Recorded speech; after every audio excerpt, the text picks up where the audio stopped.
এ plus b whole square যে ফর্মুলাটা আছে আমাদের, আমরা কি লিখছিলাম হলো a square plus 2ab plus b square. এখান থেকে আবার কিন্তু আমরা কিছু অনুসিদ্ধান্ত পাই, সেই অনুসিদ্ধান্তগুলো দিয়ে আমরা কি করি, আমরা মান নির্ণয় করি। যখন আমরা প্রশ্নে দেখবো যে a প্লাস বি সমান 5, ab সমান 6, দেন a মাইনাস বি এর মান কত, তখন আমরা অনুসিদ্ধান্তগুলোর ব্যবহার করি। এখন দেখো এখানে a plus b whole square সমান a square plus 2ab plus b square যদি এরকম থাকে, এখান থেকে আমরা কি পাই, এখান থেকে একটা অনুসিদ্ধান্ত আমরা পেতে পারি।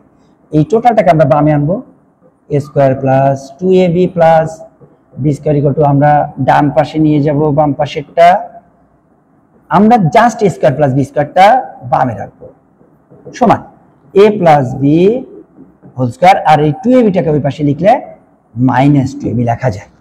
তাহলে দেখো আমাদের এখানে কিন্তু একটা অনুসিদ্ধান্ত এসে গেছে, কি আসছে, a square plus b square equal to a plus b whole square minus 2ab, a square plus b square equal to a plus b whole square minus 2ab। একই কথা বারবার বলে বলে প্র্যাকটিস করবে, তাহলে তোমাদের মনে থাকবে ভালো।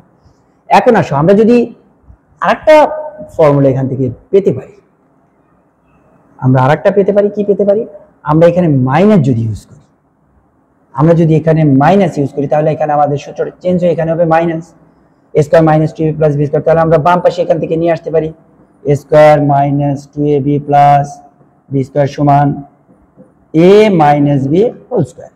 তাহলে এখান থেকে আমরা লিখতে পারি a square plus b square, এই যে a square plus b square minus 2ab ওই পাশে দিয়ে দিলাম, a minus b whole square plus 2ab হয়ে গেল, মাইনাস 2ab ওই পাশে দিলে কি হয়ে গেল, প্লাস 2ab হয়ে গেল, মাইনাস 2ab ওই পাশে দিলে কি হয়ে গেল, প্লাস 2ab হয়ে গেল। তাহলে এটাও একটা অনুসিদ্ধান্ত, a square plus b square সমান a minus b square plus 2ab।